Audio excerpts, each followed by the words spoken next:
हरे कृष्णा। श्रवण मास की प्रातःकाल वेला में आप सबका स्वागत है। इस समय हम श्रवण कर रहे हैं पवित्र श्रावण मास में सुनी जाने वाली इस मास की महिमा गान गाती हुई पौराणिक कथाओं का। स्वयं भगवान शिव स्कंद पुराण में इस श्रावण मास की महिमा का गुणगान गाते हैं। एक आदर्श संतान का निर्माण उसके जन्म के साथ नहीं अपितु उसके गर्भ में आने से पहले होता है, और यही है गर्भ विज्ञान का रहस्य। तो अगर आप प्रेग्नेंट हैं या फिर आने वाले समय में प्रेगनेंसी प्लान करने वाले हैं और अभी तक आपको गर्भ विज्ञान के बारे में नहीं पता है, तो ये आने वाला वेबिनार आपके लिए है। नीचे डिस्क्रिप्शन बॉक्स में लिंक दिया गया है, वहाँ पर जाकर अपने आप को रजिस्टर करें और ये जानें कि आखिर कैसे गर्भ विज्ञान के थ्रू आप अपने आने वाले संतान को डिज़ायर्ड क्वालिटी के साथ एक बेस्ट पर्सन बना सकते हैं बाहर आने से पहले। जी हाँ, और मैं आपसे मिलूंगी शनिवार को शाम 7 बजे लाइव उस वेबिनार के अंदर। सी यू सून देयर। तो चलिए हमारे श्रावण मास की पौराणिक कथाओं की कथा श्रृंखला को आगे बढ़ाते हैं और सुनते हैं आज की श्रावण मास कथा। आज की कथा आरंभ करते हैं। सनत कुमार ने कहा, हे भगवान, मैंने रविवार का हर्षकारक महात्म्य सुन लिया है। अब आप कृपा करके मुझे श्रावण मास के सोमवार का महात्म्य बताइए। ये सुनकर भगवान शिव कहते हैं, हे सनत कुमार, सूर्य मेरा नेत्र है, उसका महात्म्य इतना श्रेष्ठ है, तो फिर उमा के साथ सोम मेरे नाम वाले उस सोमवार का तो कहना ही क्या। उसका जो महात्म्य मेरे लिए वर्णन के योग्य है, अब मैं आपसे कहता हूँ। सोम चंद्रमा का नाम है और ये ब्राह्मणों का राजा है। यज्ञों का साधन भी सोम है। उस सोम के नाम के कारणों को आप सावधान होकर सुनिएगा, क्योंकि ये वार मेरा ही स्वरूप है, अतः इसे सोम कहा गया है। इसलिए समस्त राज्य का प्रदाता और श्रेष्ठ है। व्रत करने वाले को ये संपूर्ण राज्य का फल देता है। उसकी विधि अब सुनिए, मैं आपको विस्तार पूर्वक बता रहा हूँ। 12 महीनों में सोमवार अत्यंत श्रेष्ठ है। उन मासों में अगर सोमवार व्रत करने में असमर्थ हैं, तो कम से कम श्रावण मास में इसे अवश्य करना चाहिए। इस मास में इस व्रत को करके मनुष्य वर्ष भर के सभी व्रतों का फल प्राप्त करता है। श्रावण मास में शुक्ल पक्ष के प्रथम सोमवार को ये संकल्प लेना चाहिए कि मैं विधिवत इस व्रत को करूँगा। हे शिव जी, मुझ पर प्रसन्न होइए। इस प्रकार चारों सोमवार के दिन और अगर 5 सोमवार आ जाए तो उसमें भी प्रातः काल में ये संकल्प करें और फिर रात्रि में शिव जी का पूजन करें।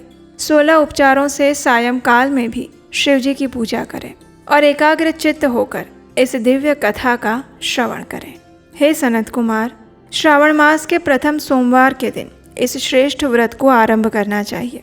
मनुष्य को चाहिए कि अच्छी तरह स्नान करके पवित्र होकर श्वेत वस्त्र धारण करें और काम, क्रोध, अहंकार, द्वेष, निंदा आदि का त्याग करके मालती, मल्लिका आदि श्वेत पुष्पों को लाएं। इनके सिवा अन्य विविध पुष्पों से तथा अभिष्ट पूजन उपचारों के द्वारा त्र्यंबक इत्यादि इस मूल मंत्र से शिवजी की पूजा करें और उसके बाद इस प्रकार कहें, मैं शर्व, भवनाश, महादेव, उग्र, उग्रनाथ, भव, शशि मौली, रुद्र, नीलकंठ, शिव और भवहारी का ध्यान करता हूँ। इस प्रकार अपने वैभव के अनुसार मनोहर उपचारों से देवेश शिव का विधिवत पूजन करें। जो इस व्रत को करता है उसके पुण्य फल को अब सुनिए। जो लोग सोमवार के दिन पार्वती सहित शिवजी की पूजा करते हैं, वे पुनरावृत्ति से रहित अक्षय लोक को प्राप्त करते हैं। इस मास में नक्त व्रत से जो पुण्य मिलता है उसे अब मैं संक्षेप में सुना रहा हूँ। देवताओं और दानवों से भी अभेद्य 7 जन्मों का अर्जित पाप नक्त भोजन से नष्ट हो जाता है, इसमें कोई संदेह नहीं। और धन चाहने वाला धन प्राप्त करता है। वो जिस जिस अभिष्ट की कामना करता है उसे प्राप्त करता है। इस लोक में दीर्घ काल तक वांछित सुख उपभोगों को भोग कर अंत में श्रेष्ठ विमान पर आरूढ़ होकर वह रुद्र लोक में प्रतिष्ठा प्राप्त करता है। हमारा मन चंचल है, धन चंचल है और जीवन भी चंचल है, ऐसा समझकर प्रयत्न पूर्वक इस व्रत का उद्यापन भी करना चाहिए। चांदी के वृषभ पर विराजमान सुवर्ण निर्मित शिवजी और पार्वती की प्रतिमा अपने सामर्थ्य के अनुसार बनानी चाहिए। इसमें धन की कृपणता नहीं करनी चाहिए। उसके बाद एक दिव्य और शुभ लिंग तो भद्र मंडल बनाएं। उसमें 2 श्वेत वस्त्रों से युक्त एक घट स्थापित करें। घट के ऊपर तांबे अथवा बांस का बना हुआ पात्र रखें और उसके ऊपर उमा सहित शिव जी को स्थापित करें। इसके बाद श्रुति, स्मृति और पुराणों में कहे गए मंत्रों से शिव जी की पूजा करें। पुष्पों का मंडप बनाएं, उसके ऊपर सुंदर चंदोवा लगाएं, उसमें गीतों और बाजों की मधुर ध्वनि के साथ रात्रि में जागरण करें। तत्पश्चात बुद्धिमान मनुष्य अपने गुह्य सूत्र में निर्दिष्ट विधान के अनुसार अग्नि स्थापन करें और फिर शर्व आदि 11 श्रेष्ठ नामों से पलाश की समिधाओं से 108 आहुति दें। यव, व्रीहि, तिल इत्यादि की आहुति आप या ययस्व इस मंत्र से दें और बिल्व पत्र की आहुति त्र्यंबक अथवा षडक्षर मंत्र ओम नमः शिवाय से दें।